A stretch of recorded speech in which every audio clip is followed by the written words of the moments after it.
The tape hissed for a moment, the way old cassettes do when the playback head finds the beginning of a recording. Then a woman's voice came through, clear and warm, counting out a rhythm. 1 and 2 and 3 and 4. A child's instrument stumbled alongside her, catching the beat, losing it, finding it again. She laughed.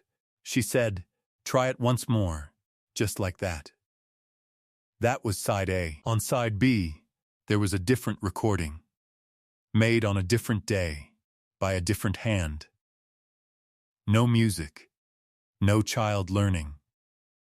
Just two voices, the same woman and a man whose name the family didn't recognize, talking in the escalating register of an argument that had become about something more than words. The woman's name was Loretta Jess. She had been 31 years old, a music teacher at Caldwell County Elementary School in Princeton, Kentucky, missing since the spring of 1986. Her family had spent 38 years waiting for an answer the investigation could not give them. The answer had been in a coffee can on a shelf in a tool shed for all of it, and it took a 16-year-old girl cleaning out her grandfather's property on a Saturday in 2024 to find it, play it, and understand with the particular clarity of someone who had been told all her life that her family had lost someone, that what she was hearing was not ordinary. But to understand what the tape contained and what it meant, you have to go back to Princeton, Kentucky in the spring of 1986, and to who Loretta Jess was before the world went quiet on her. Caldwell County sat in the western Kentucky pennyroyal, the limestone plateau country that rolled in long, low ridges between the Tennessee border and the Ohio River. Country that had been tobacco and coal and corn for as long as anyone could trace, and that carried, in 1986, the particular weight of a region watching those industries contract, without knowing what came next.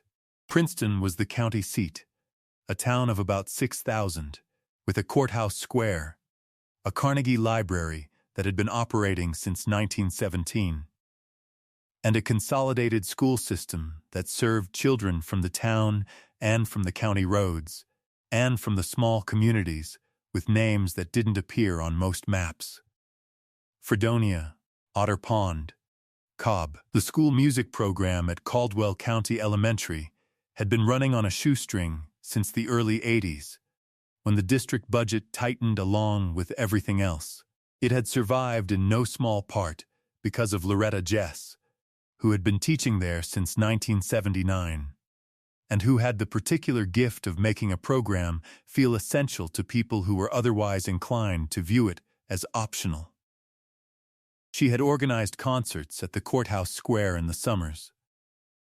She had applied for and received 2 small state grants for instrument replacement. She had driven her own car on weekends to pick up donated equipment from schools in Hopkinsville and Paducah. The school board knew what they had in her, and they paid her modestly and were grateful she stayed. She was 31 years old in the spring of 1986. She had grown up in Lyon County, 1 county east, and had come to Princeton for the job and stayed for the same reasons people stay. She had built something there, and the building had made her belong. She lived in a rental house on West Market Street, a small brick place with a porch where she kept a hanging fern that she worried about in the cold months. Her mother, Dora Jess, lived 40 minutes away in Kutawa and drove to Princeton most Sunday afternoons for dinner. Loretta called her on Wednesday evenings without fail, and those calls were as reliable as anything in Dora's week. The phone ringing at 7, Loretta's voice. The particular rhythm of a conversation between two people who have talked to each other so often that silence is as comfortable as speech. She had a habit of recording her lesson plans onto cassette tapes during her lunch break, a practical system she had developed for reviewing what had worked and what hadn't, and occasionally for sending recorded feedback to students who needed extra guidance at home. The school had a cassette deck in the music room, She kept a supply of blank tapes in her desk drawer. The last phone call to Dora Jess was on Wednesday evening, March 12, 1986. Loretta had sounded fine. She had sounded busy. She had said she was going to finish grading some rhythm worksheets and go to bed early. She was found the following Friday, March 21st. 8 days after the call. That Wednesday evening was the last time Dora Jess heard her daughter's voice for 38 years, and the last time she heard it as a living conversation. She would hear it again, eventually, under very different circumstances. A colleague named Beryl Tate had noticed Loretta's absence on Thursday, March 13th, when Loretta's classes ran without their teacher, and the substitute called to the school said she had received no advance notice. Beryl had knocked on the door of the West Market Street house that afternoon. The hanging fern was there. The lights were off. Her car was in the driveway. Beryl called the Princeton Police Department at 4:40 p.m.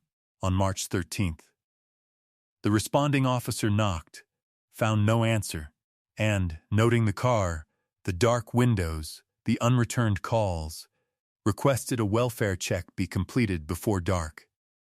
A second officer and Beryl Tate's husband were present when the door was opened with the landlord's key at 6:15 p.m. The house was empty. Nothing was visibly disturbed. Loretta's coat was on the hook inside the front door. Her purse was on the kitchen table. Her grade book was open on the counter beside the stove. She was not there. She was found 8 days later, on March 21st, in a drainage ditch at the edge of a farm field on the county road outside of Fredonia, 11 miles from Princeton. The investigation was turned over to the Kentucky State Police. The primary investigator was Detective Sergeant Harold Beam of the KSP Post 1 out of Mayfield, a methodical man of 50 who had worked Western Kentucky cases for 22 years, and who understood immediately that the 8-day gap between the last contact and the discovery meant the physical evidence at the scene had been compromised by weather and time in ways that could not be recovered. He worked with what he had. There were two persons of interest.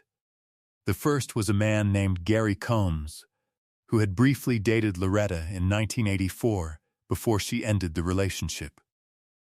Combs had reportedly had difficulty accepting the end of things.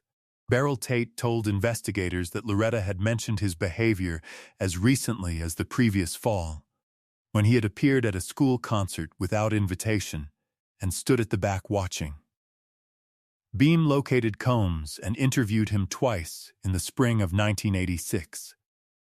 He was cooperative and composed and told the detective he had moved on entirely, that he and Loretta were on amicable terms, and that he had been at his brother's house in Hopkinsville on the evening of March 12th.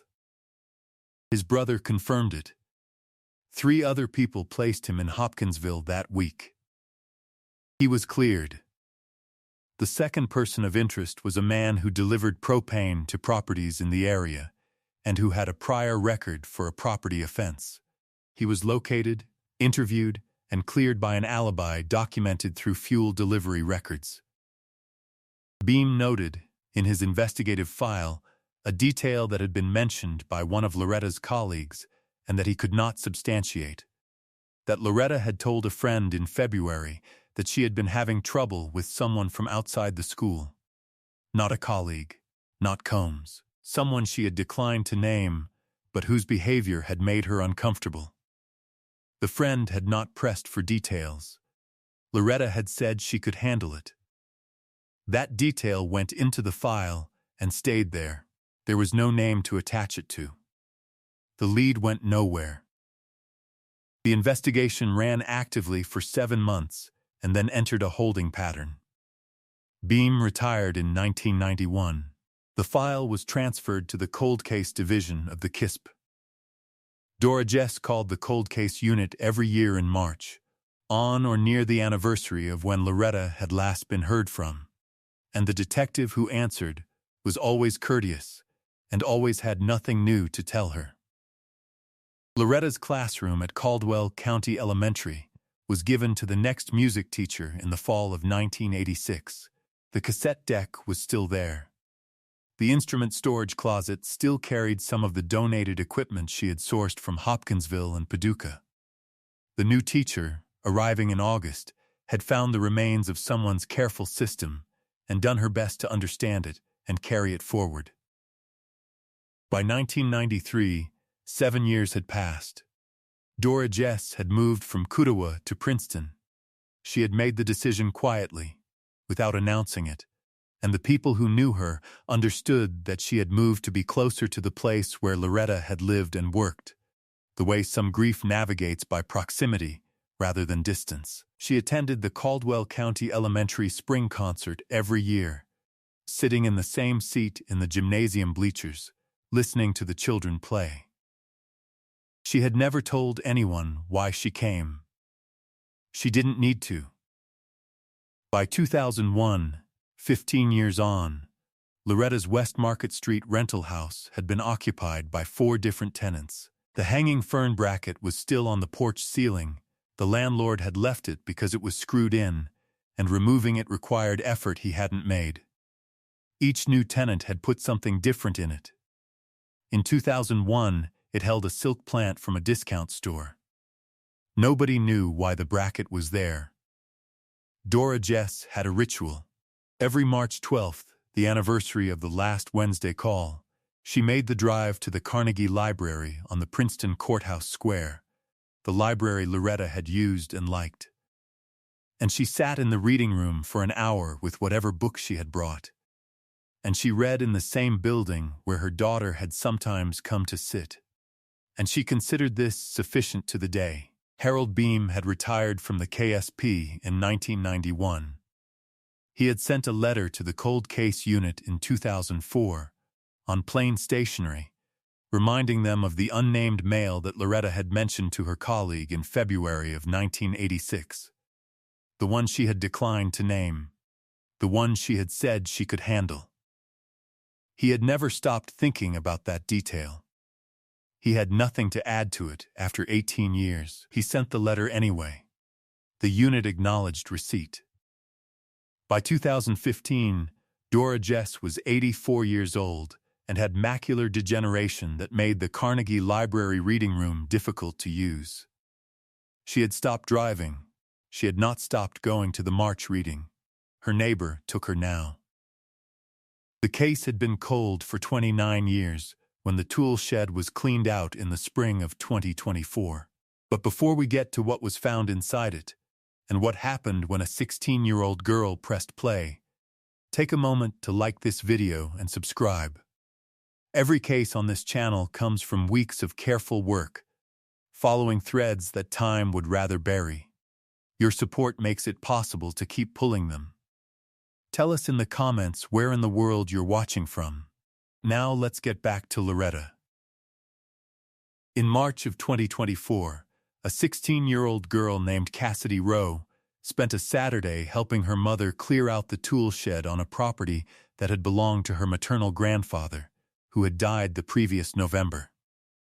The grandfather, a man named Clifford Aldridge, had lived outside Fredonia his entire life, the same rural community, 11 miles from Princeton, where Loretta Jess had been found in a ditch 38 years earlier. He had been, in his community, a quiet and largely unremarkable presence, a retired farmer, a member of the local Baptist congregation, a man who owned a tool shed full of the accumulated hardware of a long agricultural life, and whose family spent 2 Saturdays in March 2024 working through the contents. Cassidy had been assigned to the shelves along the back wall. Most of it was paint cans and coffee cans, and labeled jars of nails and screws. On the third shelf from the top, in a coffee can without a label, she found 3 cassette tapes held together with a rubber band that disintegrated when she touched it. 2 of the tapes had handwritten labels she couldn't read clearly. The ink had faded. The third had a label she could read, 2 initials and a year, written in different handwriting from the other 2. She brought them to her mother. Her mother brought them inside to the old cassette player her own mother had kept on a shelf in the back bedroom and never got rid of. They played the first tape. School music. A woman's voice. A child's instrument. 1 and 2 and 3 and 4. They looked at each other. They turned it over. On side B, there was an argument. A man's voice, tight and close to the recording. The way a voice sounds when the recorder is somewhere nearby but not acknowledged. On a desk, in a bag, running without the man's knowledge. And a woman's voice. Steady at first, then not. Cassidy's mother called her own mother. Her mother called the Caldwell County Sheriff's Office. The Sheriff's Office called the Kentucky State Police Cold Case Unit. By the following morning, the tape was in evidence.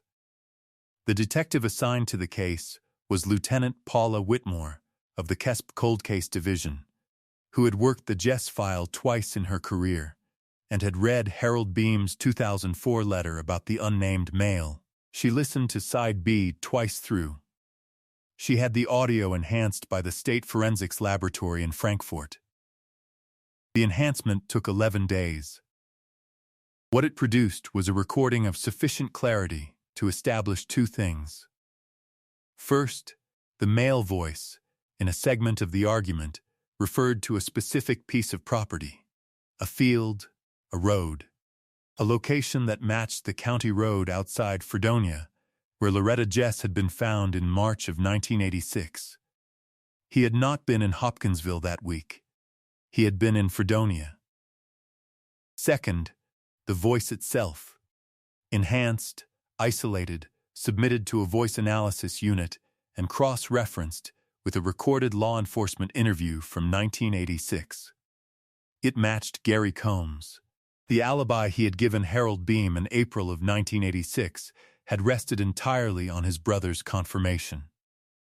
Whitmore re-interviewed the brother, now 71 years old, living in Madisonville, on a Tuesday morning in May 2024.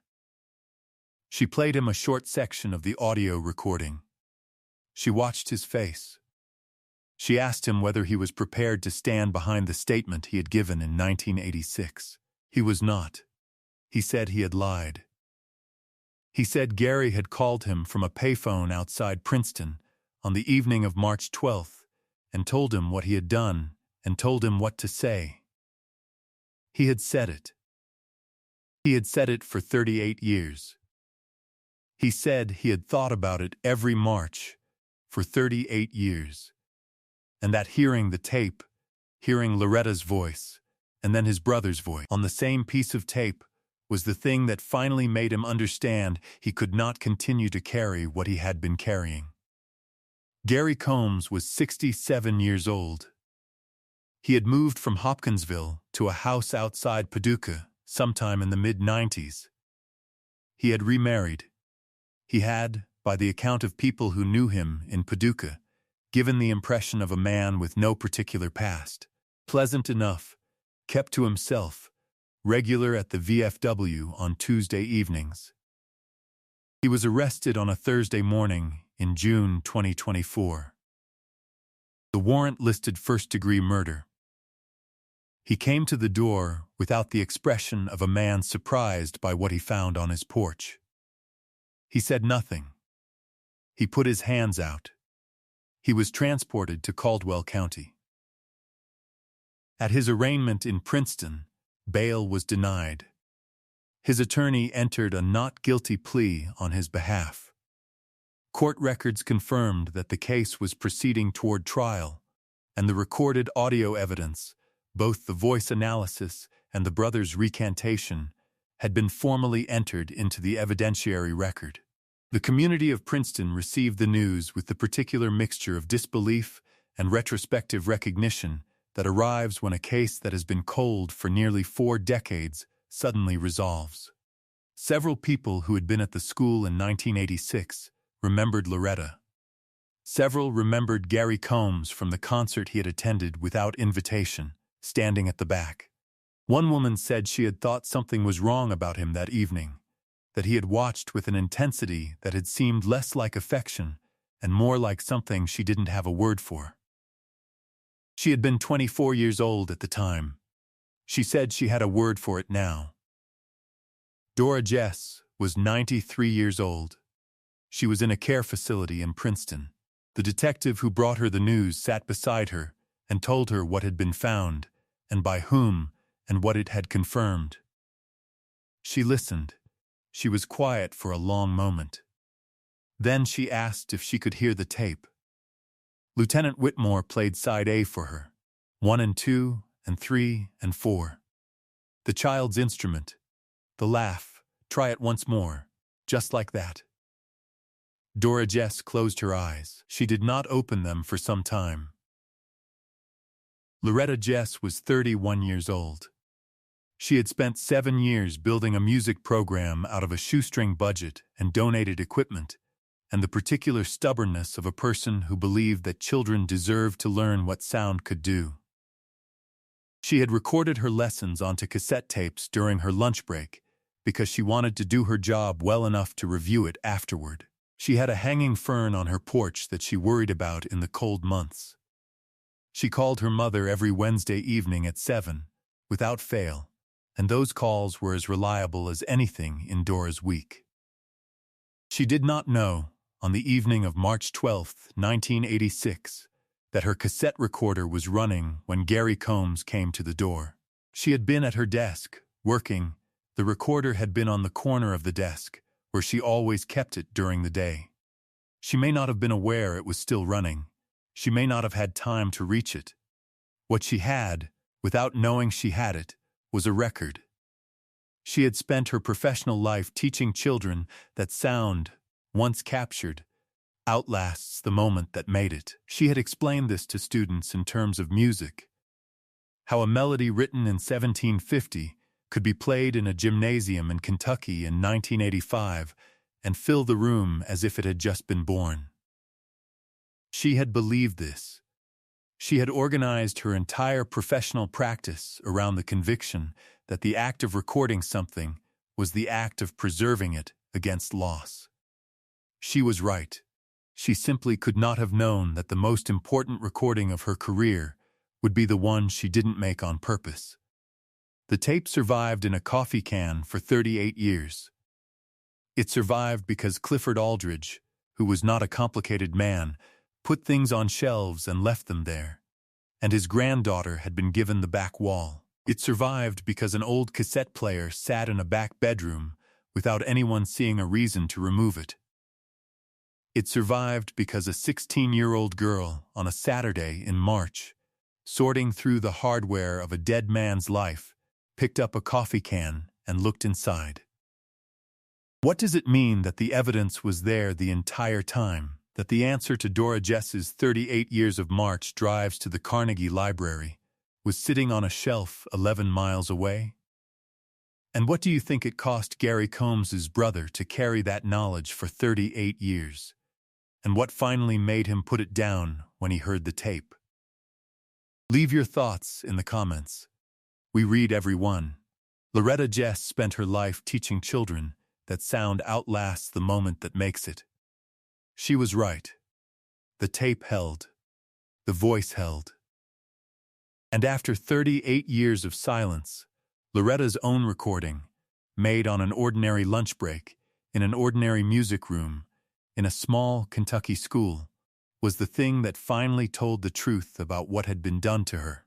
If you believe that kind of evidence deserves to be heard, subscribe. More cases are waiting in the description. Thank you for being here.